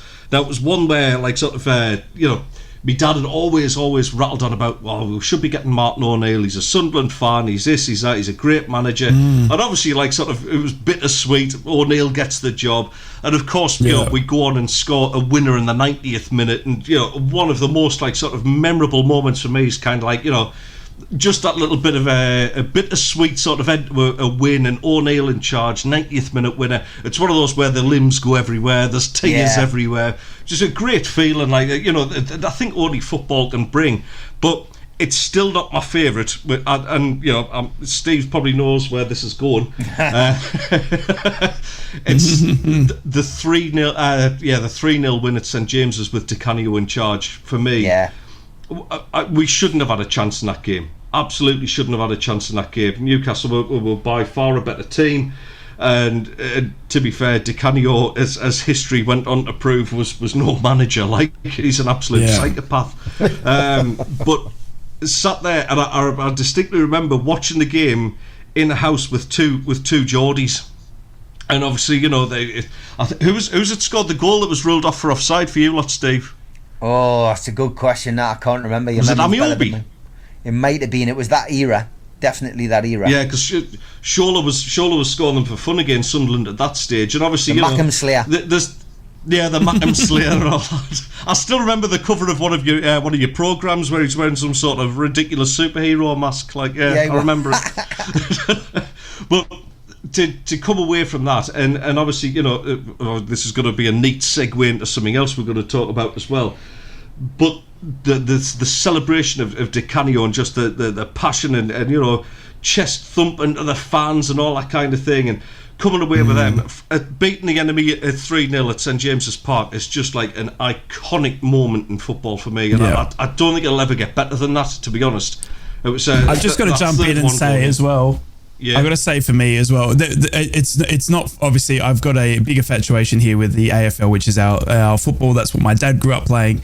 My dad was right into the AFL, and 2017, I was, I just gotten out of the military. It was a pretty rough time because all my injuries were starting to rack up. I was starting to get towards the end. Military was something I thought I was always going to do, and it was starting to become a bit of a dream. Anyway, our local, the team that my dad and I support in Adelaide Crows made the grand final. We actually went undefeated that season in the whole league. We were first and clear. We made it through the finals. We got to the grand final, and my dad and I went down to Melbourne to watch the grand final, and the only game we lost that season was the grand final, and we lost one game the whole year, and it was the grand final which we expected to win. But the day out with my dad driving down there and all that was something that I'll never forget. And having most kids can't never share getting to a grand final with their old man, and even though we lost it, it was still one of my best memories as just connected with your dad. And I think that's like you said, lads, it's one of the things that I remember greatly is and one thing that I'll never forget, I think. Cool. Yeah, I agree. I love how the dad thing, the dad connection, kind of hit all three of us. Yeah, exactly. Yeah, you're making me. It's something that you can't help. I mean, Dave, feel free to chip in if you're still awake. Is that how you've got it? He's sorry, say something. As the radio dad. Oh, there we go. I was wondering. I was just waiting for that. I was waiting for it. Do you know what really hacked me off in all of this is right at the very start when Ted was talking about I was a kid in the 80s. That's what really hacked me off. I remember games in the 80s. I remember games that sadly in the late 70s, I must admit. But yeah, so I refuse to comment. Wait, hey, I still remember the score. I still remember exactly what happened in the game I was mascot. It was a 1-1 draw. Funnily enough, a gentleman who we mentioned yesterday, Nigel Pearson, was Shrewsbury captain back then. Brilliant, big Nigel. You can imagine me as a 6-year-old kid stood next to that. He was like a mountain. Absolute mountain. But yeah, he was a big lad. Top times. But no, I love the fact that that's despite our differences and our allegiances and all that sort of thing, it's family connections. I think that's what makes fans of Northeast clubs that little bit more special. It's a family kind of thing, and I've got a unique twist on it. Kind of I've got a bit of a unique twist. It wasn't my dad I went to games with. It was my mum. She was she still is a mad Borough fan. I love that. And I love that. From the age of 14, her and her friends used to travel all over the country, go to watch football matches where the Borough were playing, because they could do it in those days. Two girls, two 14-year-old girls disappearing off and following a football team. So I grew up with her taking me to every game, home and away. And I had a long spell. So I was just brought up, from the age of 4. My first game, I was blooded as a Borough fan at the age of 4, and it's cut me in half, and I bleed Borough. And games, there's so many of them. I remember the Big Jack era when they went through the old second division with a record number of points, and nobody could touch them. Yeah. Watching the likes of Bobby Murdoch and Graham Souness playing football in midfield with a Borough shirt, I'm just looking at that thinking, wow. And then you come all the way through. The UEFA Cup final, we got absolutely stuffed 4-0, but the Borough in a UEFA Cup final was just an amazing moment. And the scenes with the fans mixing and singing, and even after the game, after a good stuffing, the Borough fans still loved the moment. And then you've got to, just before that, you've got to think about the 4-3 comebacks, 2 of them quarterfinals, semi-finals, 3-0 down at home, both games, quarterfinal and semi-final, and then they go and score 4 goals. To get through to the semis, to get through to the final. I mean, just amazing. But it's got to be the Carling Cup lift, because we'd gone 28 years with the Mags and the Mackhams taking absolute mick out of us constantly, because you've never won anything decent, lads. And of course, we've still got to rub it in because Newcastle are going to break the mould. But it is the last big trophy in the Northeast to be lifted. We've still got to rub that in. We've still got to do it. Yep. Now we've got to hold on to that, Dave, especially when Borussia are going to go on and win the Champions League now. So, it's just crazy. Anyway, time for a bit of sport, fellas. We didn't do it last hour because we were gassing too much. No, we didn't. So a bit of sport, then we'll be back right across the Northeast on the Red, the Cat and the Toon. It's the Northeast Footy Break.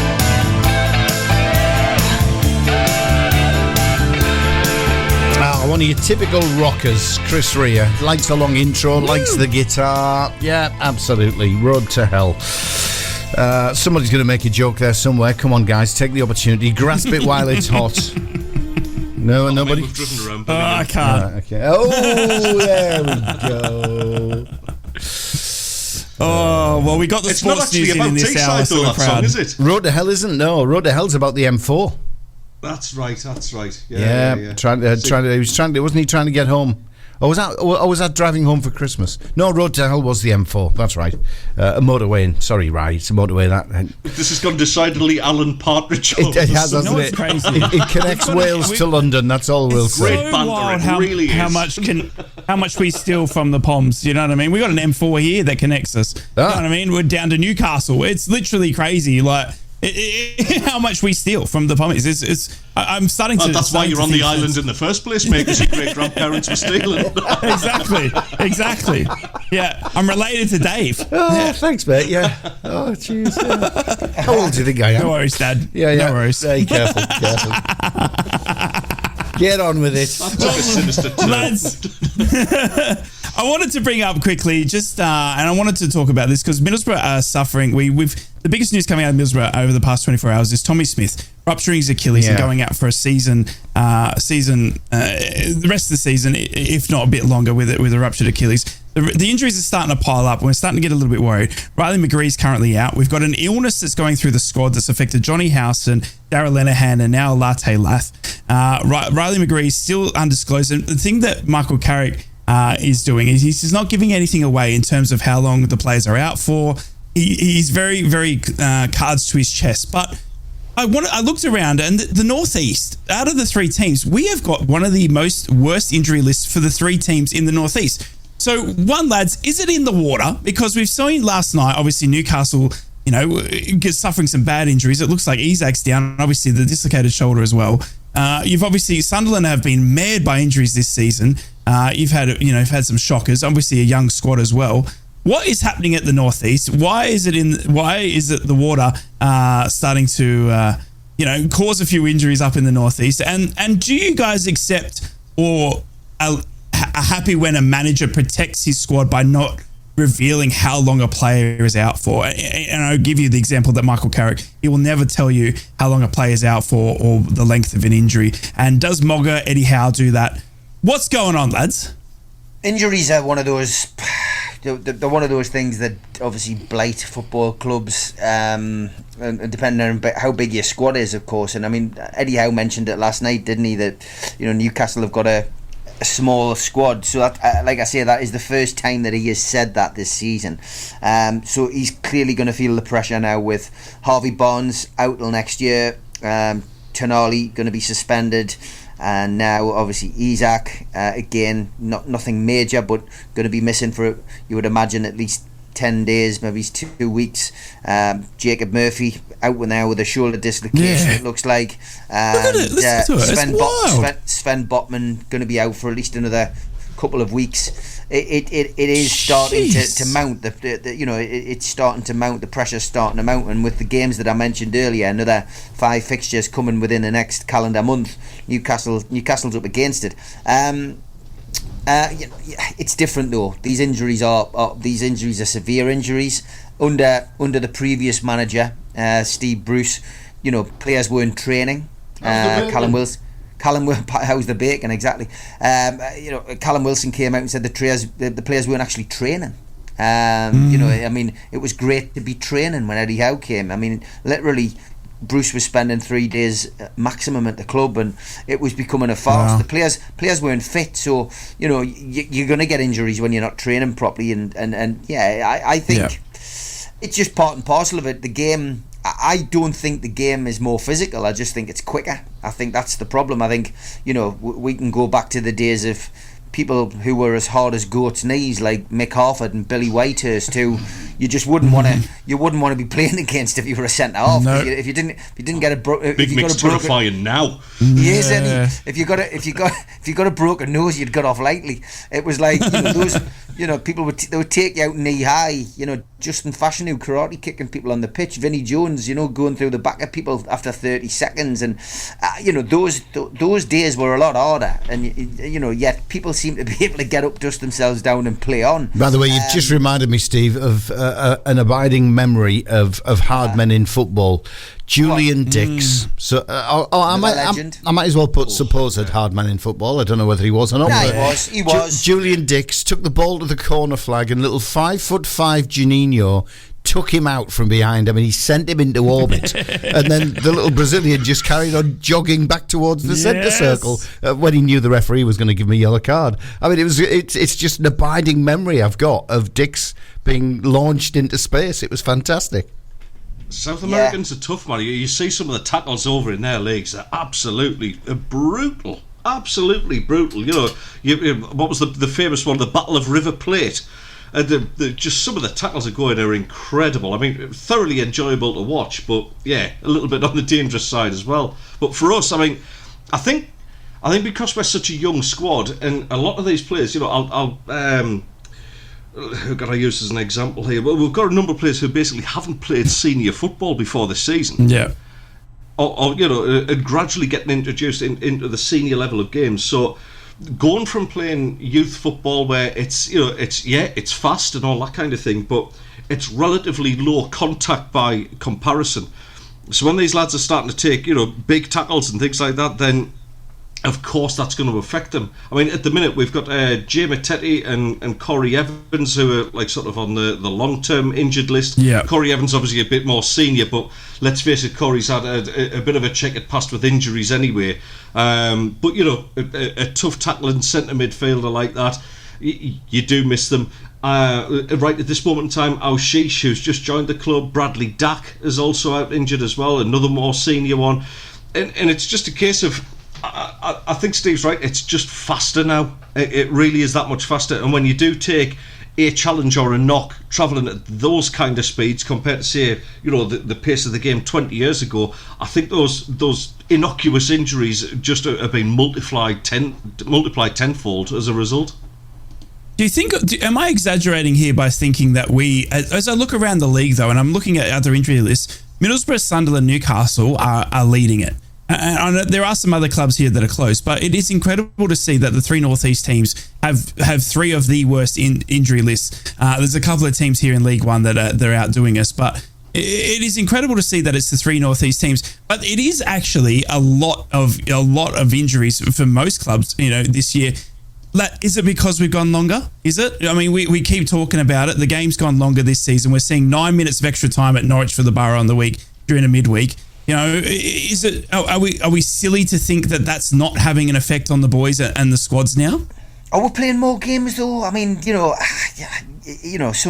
not every team gets through the next round of all the cups. I mean, I don't know whether we are playing more games. I really don't. I just think, like I said, it's down to the speed, it's down to the quickness, it's down to the pace of the game. I think it's down to that. It's down to boots. I know that this is another pet hate of mine, but boots have been, you go back to the days of Craig Johnson. He was the man who invented the Predator, wasn't he? Yeah. I mean, the Predator was a great boot, yeah, fantastic, and all that, but complete lack of protection for people.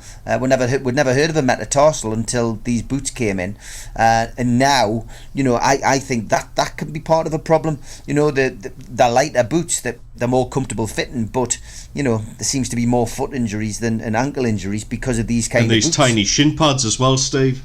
Yeah, exactly. So it's a breakthrough in design for boots and shin pads. But is it any surprise there seem to be more injuries? I also think as well that a lot of clubs don't have the capabilities and maybe don't invest the money in the correct. The correct staffing behind the scenes. They don't have the correct guidance or preparation. It's a multitude of things, and every club is different. But I think generally speaking, in football, I think it's a faster game, it's a quicker game. That's why we see more hamstrings. That's why we see more groin injuries. But I also think as well, a lot of footballers are, how can I put it, namby-pamby. They're not they're softest clots. Do you know what I mean? Yeah.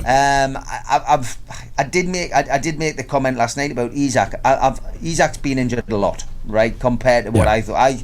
He's a tall lad. He hasn't got a pick of fat on him. No, he doesn't. I just think, he's got to be lean. He's streamlined, and he's quick. But he's not wanting to get. You wouldn't want him in the trenches with you. Put it that way. And I just feel he's sometimes made of fiberglass. and that's not a good thing. And a lot of footballers are like that. You know, they go down. We see a lot of play acting these days. We never used to see that. And I just think footballers have changed as people. And you know, again, that comes down to refereeing. You know, if you can pick up on these play actors and get them in the card, get them sent off for it would sharp stop. But there's still too much of that goes on for my likeness, rolling around on the floor like a baby and trying to cheat. There's a lot of that goes on. Football's not the same as it was back in the 80s. Definitely not. No, but there's me going into me dad totally again. agree there, Steve. No, I think you make a point, because the other thing as well, I mean, not sticking up for the footballers per se, but there's so much money at stake for them now in what is a short career. Yeah. And where somebody like Mick Harford, Mick Harford would have played with one arm if he had to. Do you know what I mean? He was just absolutely hard as bell metal, and he would have played through any sort of niggle or anything like that. Whereas players now are kind of thinking like sort of, right, I've got a potential of a move to a Premier League club where I'm going to double my money and I'm going to be on 50, 60 grand a week. Am I really going to risk it because my ankle feels a little bit tight? You know what I mean? They're going to have that in the back of their mind and kind of be a bit more selfish and look after number one, I think. Yeah, I agree.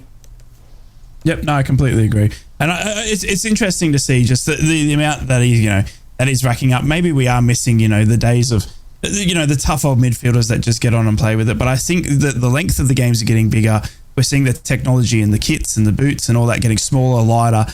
And the game, as as said, it is getting quicker. So maybe it is a combination of all three that is making it getting the three Northeast teams a right headache at the moment, because Middlesbrough at the moment this weekend, we're struggling to see what the lineup's going to be. Sunderland are just starting to get their players back, and now Newcastle have a big headache as well with as Steve mentioned earlier in the show, with the fixtures they've got coming up, and now the injuries they've got with Isaac. Callum Wilson may be the only forward that they could play. So yeah, it is getting to a point of the pointy part of the season where the injuries start to take effect, and this is where you want your full team to be able to be chosen from, and unfortunately it's just not going to happen for either of the Northeast teams at the moment. So yeah, it'll be interesting to see how we can bounce back from it. And look, I think we're all sort of seem to be crawling towards January as well. Do you think Sunderland are looking towards January, Ted? Or I mean, Newcastle, Steve said earlier that obviously Newcastle are, it's going to be a big January transfer window for them. I think Middlesbrough are going to probably make one or two. I don't see us making crazy amount of signings. Do you think Sunderland are in for a big January transfer window? Yes and no. I think it's going to very much depend on bids that come in for players. I don't think right at this moment in time we're actively looking to fill any positions as such. But it's been well documented about Jack Clark being very much on Burnley's radar. I think Palace and Brentford have been linked with a move for him as well. But they're going to have to pay a lot more than 15 million for him. You mentioned the Wimbledon striker you've been linked with as well. Yes. Yeah. It's all links like that, but at the same time, it's kind of. I think if we do move for a striker, the links are always going to appear. We're going to be linked with people who are doing well in League One and League Two because Sunderland aren't blessed with the greatest of transfer budgets by all accounts. That's kind of what we're going to be linked with. I still think personally, if we move for a striker, it's got to be somebody with a bit more experience. I've mentioned him 3 days running because I really want Sunderland to go outside of his Kiefer. Honestly, I rate him so highly, and the fact I think he's been the one. What's the Kiefer Moore cost though? What's the Kiefer Moore cost you? That's in today's market with the inflated prices we've seen. What's the Kiefer Moore cost Sunderland? He's probably going to be like sort of in the tens of millions at this stage, isn't he? Yeah, wow. It's big money, but that's what it's going to take. I mean, we're turning down 15 million for Jack Clark at this moment in time, who's a winger who didn't really do much in the Premier League. Let's be honest. That's why he's playing for Sunderland now, is because he couldn't hack it the Premier League at the age he was at the time. Now we've developed him, we've brought him on. He's obviously the league's top scorer at the minute. But if we're knocking back bids of 15 million for him, then a Kiefer Moore has got to be around that sort of price range at least. He's a proven goal scorer.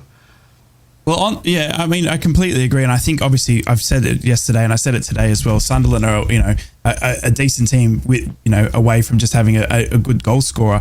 For me, our January window is always going to be linked, and especially from the fans, with Chuba Akpom. Obviously, Ajax have just sacked their manager as well, lads, in the last 4 days. They are second bottom. Chuba Akpom, top scorer of the championship last season, moved to Ajax in a $12.5 million deal. And the manager's just been sacked, and the head of football was sacked about 4 days prior to that. So Ajax in a right mess. So to see a link there with Chuba Akpom, and unfortunately Chuba, Neil Warnock playing his cards right there as well, because he did call it. So I think there's links there. Giles as well, our left back at Luton. He's not getting a game. He's not getting played at all. Whether there's any links in there of any of these players coming back, and it's always one of those things. The season that we had. So last season was based around these players that have all gone on to new clubs. 3 of them in the Premier League, in Cameron Archer, Giles, and Aaron Ramsey at Burnley. I don't see Cameron Archer or Aaron Ramsey. I think they're doing better than Giles is at Luton. But that's what I think we're going to be linked with. Do you have a name in mind, Steve, just quickly before we have to wrap up the show, of the number one name that keeps popping up, or the number one target for Newcastle come January? It's early days, really, for the transfer window for us. I mean, we get linked. Like I think we did a spreadsheet, didn't we, in the summer NUFC Matters? We did, yeah. 200. I did 260 players that were linked with Newcastle in that transfer window. Wow. That's how crazy it is at the moment. I guess what we're going to have to do is assess the injury situation as we get closer to that period. I mean, Dan Ashworth will have already had the names circulated with Eddie Howe to the owners for the transfer window in January anyway. We will already be looking at the summer, so yep. It's going to be interesting. Smith Rowe at Arsenal is back in the team. He played at the weekend. I don't think that's something that Newcastle will look at. But you would imagine it's going to be a central midfield player.